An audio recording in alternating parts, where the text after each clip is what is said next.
Life as a cop in the city doesn't just harden you, it armors you in cynicism, thicker than a bulletproof vest. That was me, Lena, a 35-year-old lieutenant turned private eye, carrying around a baggage of distrust larger than the cases I solved. My beat?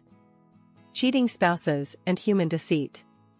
Not exactly the backdrop for a love story, huh? Then came Michael, Mr. Contemporary Art, into my life like a fresh brushstroke on a worn-out canvas. We met at this art show in New York. The place was packed with the kind of people who use words like postmodern and avant-garde without a hint of irony. I was out of my element, feeling more like a fish on a bicycle than a fish in water. Interesting piece, isn't it? That was Michael, breaking the ice as he stood next to me, gazing at what looked like a pile of trash artfully arranged on a pedestal. I glanced at him, then back at the art. If by interesting you mean I've seen better-looking garbage in an alley, then yeah, fascinating. He laughed, a rich, hearty sound that made more than a few heads turn. I'm Michael, he said, extending his hand. Lena. And before you ask, no, I don't get modern art. I'm just here to support a friend. That's refreshing. Most people here pretend to see things that aren't there. Ah, so you're an art truther? Our banter flowed effortlessly, and before I knew it, we were grabbing coffee, talking about everything and nothing. Michael was 40, looked like he stepped out of a GQ magazine, and had the manners of a bygone era. Fast forward 6 months, and I'm head over heels, living in a whirlwind romance that felt too good to be true. Michael had this old-world charm about him, reading me poetry, taking me to the most exquisite exhibitions, and treating me like I was the only woman in the world. One evening, in the middle of Central Park under a canopy of stars, Michael went down on one knee. Lena, will you marry me? I didn't even hesitate. Yes. Hell yes. The engagement was a blur of happiness. I found myself daydreaming about a future filled with love, kids, and laughter. But you know what they say about things too good to be true. My first reality check came in the form of Michael's mother, Evelyn. She was the ice queen incarnate, scrutinizing me with a look that could curdle milk. So, you're a detective. Isn't that a bit unladylike? She asked during our first dinner together. Depends on what century your definition of ladylike comes from, I shot back, not missing a beat. Michael gave me a tight smile, but I could see the warning in his eyes. Lena's one of the best detectives in the city, Mom. Evelyn sniffed. I suppose that's one way to meet men. I clenched my jaw, forcing a smile. And here I thought it was to stop crime and serve justice. Silly me. Dinner passed in a tense truce, with Michael playing peacemaker. As we left, he squeezed my hand. She'll come around, Lena. Give it time. Evelyn's visits were frequent, each one a little inspection tour of our life. It was a Tuesday evening, barely 2 weeks into our marriage, when she dropped by unannounced, her arrival heralding a chill in the air. Lena, darling, she began, her voice dripping with a condescension so thick you could cut it with a knife. I see you're still clinging to your little job. I had hoped marriage would have made a proper lady out of you. I was chopping vegetables for dinner, the knife in my hand suddenly feeling very appealing for reasons other than cooking. Evelyn, where I come from, we call this making a living. You should try it sometime instead of living off others. Her lips tightened, but she maintained her composure. Michael was raised with certain expectations. It's not too late to choose a more respectable profession. Something less masculine. Respectable? You mean like being a professional busybody? I retorted, not bothering to mask the bite in my voice. No thanks, I'll stick to catching cheaters and liars. Speaking of which, how's your bridge club going? Michael walked in just then, his timing as impeccable as ever. What's going on here? He asked, looking from me to his mother. Your wife was just explaining her career choice to me. It seems I've underestimated the thrill of working with criminals, Evelyn said, her tone saccharine. Michael sighed, rubbing the bridge of his nose. Mom, Lena's job is important to her. It's who she is. And Lena, He turned to me, a pleading look in his eyes.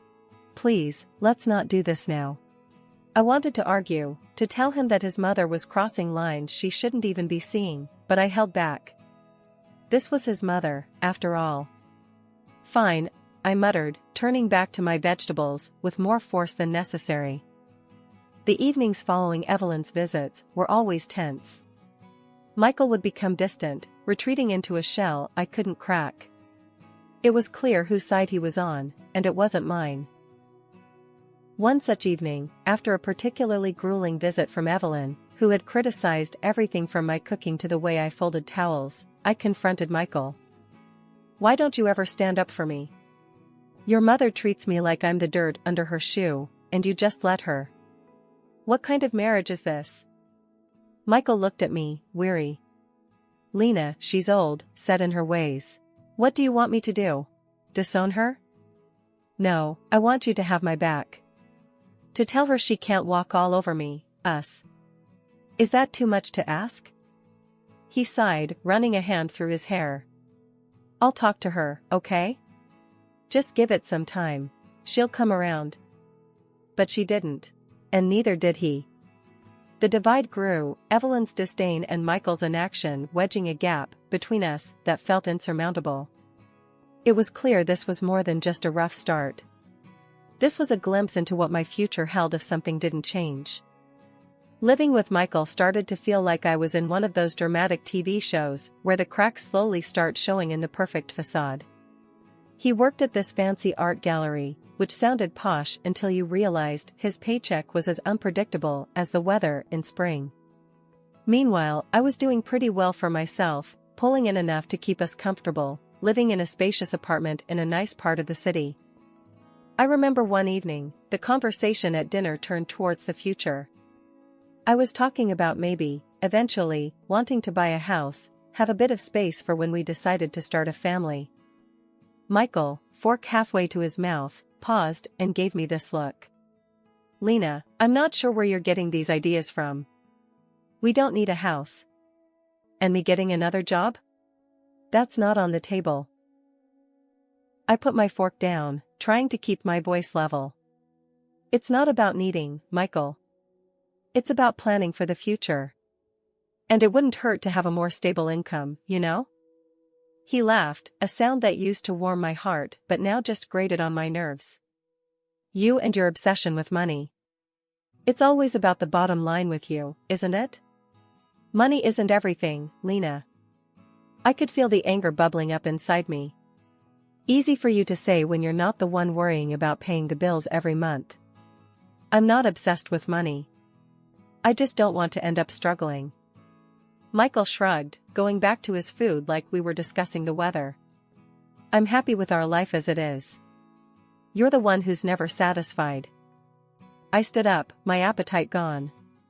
Maybe I wouldn't be so focused on money if you contributed more than just criticism about how I manage ours. He didn't look up. I contribute in other ways. Not everything is about money, Lena. That night, I lay in bed, staring at the ceiling, thoughts racing. It wasn't just about the house or the kids or even the money. It was about respect, partnership, and support, none of which seemed to matter to Michael as long as the status quo kept his life easy.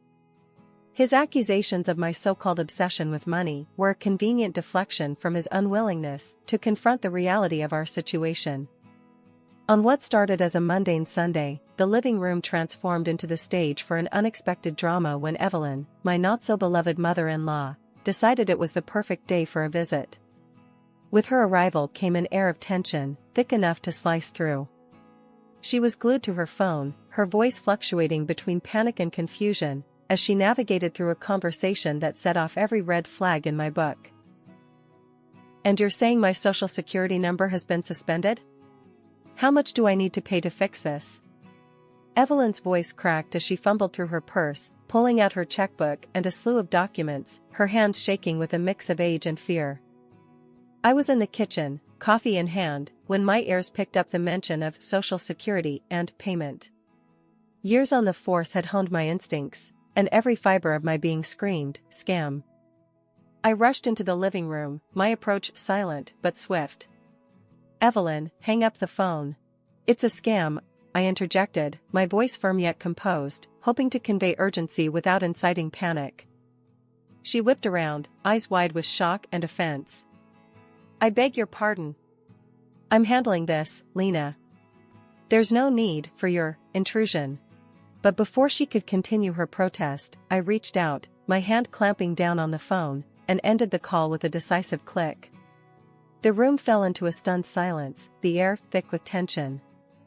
Evelyn recoiled as if I had slapped her, her face contorting into an expression of fury and disbelief. How dare you? That was incredibly rude and uncalled for. Who do you think you are, treating me like some naive child?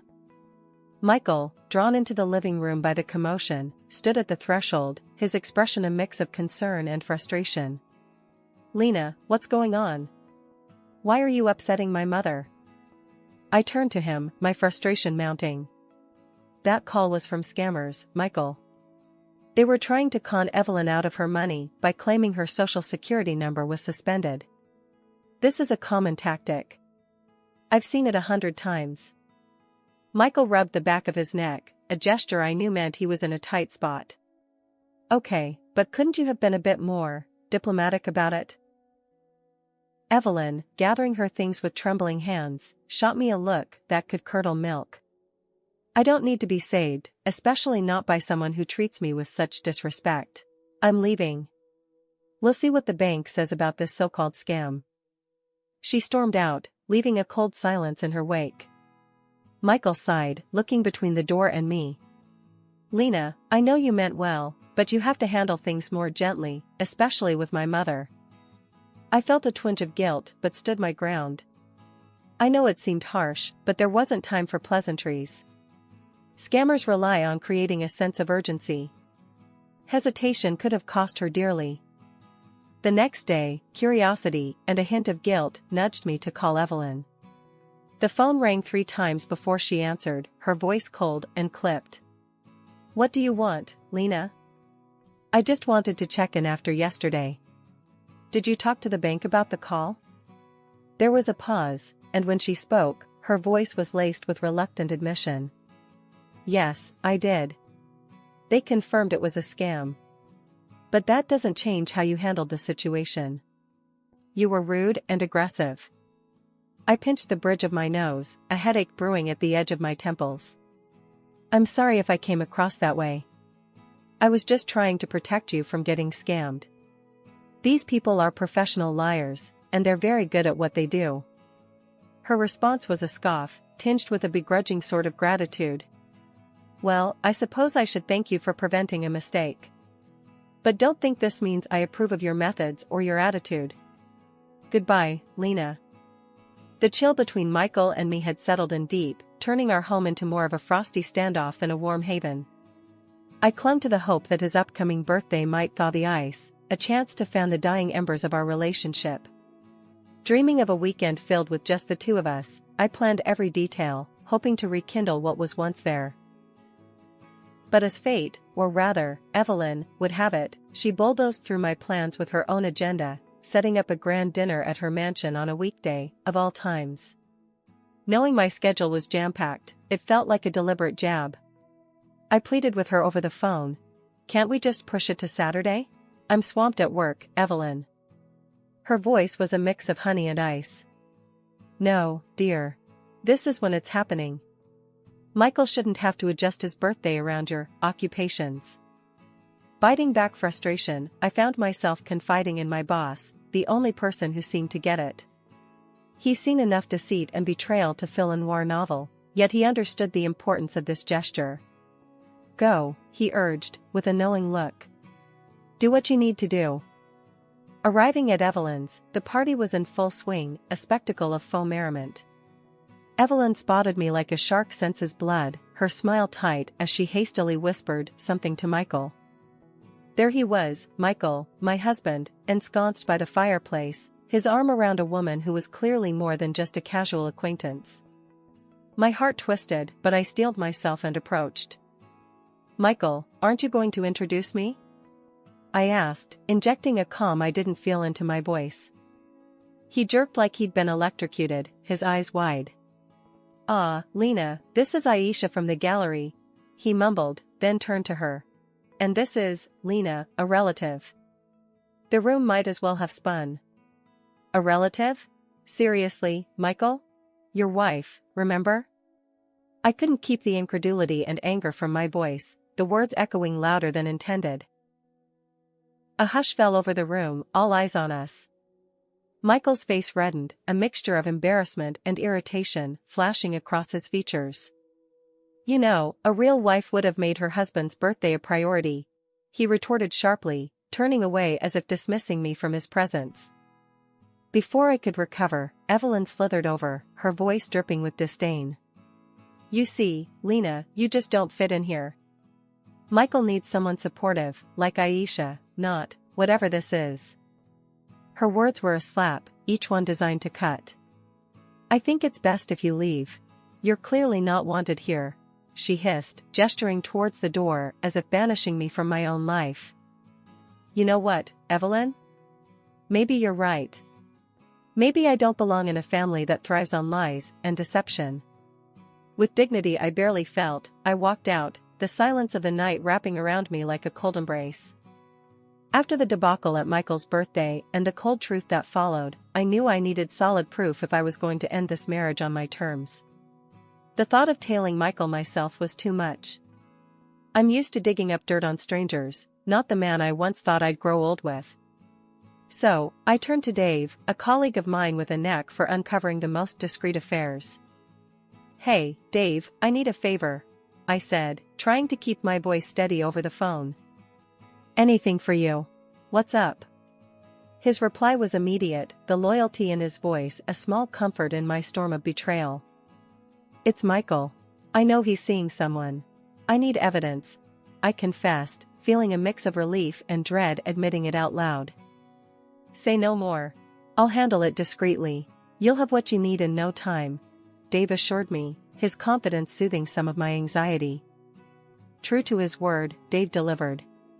Photos, audio clips, the works. It was damning. The woman, Aisha, was indeed more than just a colleague. Worse, she was here illegally, looking for a quick marriage to secure her status. She was also a fraud. Part of me wanted to confront Michael, to throw the evidence in his face and watch him squirm. But then I remembered the condescending remarks, his dismissive attitude, and that smug look he always had. No, he didn't deserve my concern or my help. Filing for divorce felt like ripping off a band-aid on a wound that had been festering for too long. I demanded financial compensation for his betrayal. It was the least he could do after everything. The fallout was explosive. Evelyn, ever the dragon lady, took his side, painting me as the villain. But I stood my ground, fueled by the evidence and the injustice of their accusations. The ink on the divorce papers wasn't just dry, it was a testament to a new chapter one was desperate to write for myself. Opening my own detective agency wasn't just a dream come true, it was a rebirth, a new dawn from the ashes of my past life with Michael. The agency quickly gained a reputation for discretion and effectiveness, a reflection of the lessons learned from my personal saga. One day, as the sun poured into my new office, illuminating the framed license on the wall, Jessie, my right-hand woman and friend, popped her head in. "Boss lady, you've got a minute? We've got a potential big case. A woman suspecting her husband of having an affair. Wants the full works, surveillance, photos, the lot." I couldn't help but smile at the irony. "Sounds like our bread and butter. Do we have details?" Jessie nodded, laying the file on my desk. "Yeah, but there's a catch. She's got a tight budget. Really tight." I thought about it for a moment. This was my chance to pay it forward, to help someone who was possibly in the same boat I'd been in not so long ago. Tell her we'll work with her budget. And Jess, let's make sure we're thorough. I know too well what it's like being on the other side of this conversation. Jessie's grin was wide. "Knew you'd say that. You're a good person, you know that?" "Try telling that to my ex," I quipped, but the jest didn't reach my eyes. The case was as straightforward as it gets in our line of work. Infidelity, secrets, and lies, a pattern I'd become all too familiar with. But with each case we closed, I felt a piece of myself heal, a validation of my decision to start anew. One morning, as the city was slowly waking up, an elderly lady stormed into my office, her frustration palpable. She was ranting to my receptionist about her son's wife who had apparently vanished with a considerable amount of money, leaving them in financial ruin. She insisted on speaking with the owner, mentioning something about needing a payment plan. Curious, I decided to meet her myself. Imagine my surprise when I came face to face with Evelyn, my former mother-in-law. The shock in her eyes mirrored mine, but embarrassment quickly took over her features. "I run this agency, Evelyn. How can I help?" I managed to say, my voice steady despite the turmoil inside. Recognition dawned on her, followed by a flicker of shame. But, true to form, she recovered quickly, her desperation making her bold. "Lena, you have to help me find her, the woman who ran off with my son's money. Michael's in shambles. Do it for family's sake, without charge." The audacity of her request left me speechless for a moment. The same woman who sided with Michael without a second thought now stood in my office, asking for a favor as if the past had never happened. "Evelyn, first, we're not family. Second, I run a business, not a charity for wayward ex-in-laws," I responded, my tone firm. The irony of the situation wasn't lost on me, but I wasn't about to let old wounds dictate my decisions. "But Lena, after everything, can't you do this one thing? It's the least you could do," she pressed, her voice a mix of plea and demand. I couldn't help but laugh, albeit bitterly. "The least I could do? Evelyn, after your son cheated on me, you expected me to just forgive and forget? I suggest you go to the police. They're better equipped to handle missing persons and fraud." She stood there, flabbergasted, as if the thought of me refusing her had never crossed her mind. "But Lena..." "No, Evelyn. I learned a valuable lesson from Michael and from you, never to trust scammers and liars. It's time you learned the same," I interrupted, my decision final. Life indeed comes full circle, but it's up to us to decide how we close that loop. For me, it was by standing firm in my values and looking forward, not back. A week had barely passed since Evelyn's little episode in my office when my phone buzzed with a number I'd thought I'd erased from my life. Michael. Seeing his name flash on the screen was like stepping back into a world I'd left behind. Curiosity got the better of me, and I answered. "Michael, what do you want?" My tone was guarded, ready for whatever spiel he had prepared. "Lena, I've been thinking, a lot. I want us to start over, get back together. Have kids, you know?" His voice had that old familiar blend of hope and something I once mistook for sincerity. I couldn't help but let out a snort. "Really? And where would we live in this fantasy of yours?" There was a hint of excitement in his reply. "Oh, it's all planned out. We'll live with my mom at first. Save some money, then you can buy us a big house. It'll be perfect." I laughed, louder this time, the absurdity of the situation hitting me full force. "You're just as arrogant as ever, Michael. You think I'd come back, just to play house with you and your mom, and then foot the bill for a big house?" He stumbled over his words, the desperation clear in his voice. "But Lena, I've changed. We can fix everything. Please." The silence stretched between us as I considered the years wasted, the tears shed, and the painstaking journey to rebuild myself from the ruins he'd left behind. "Michael, you haven't changed a bit. Goodbye."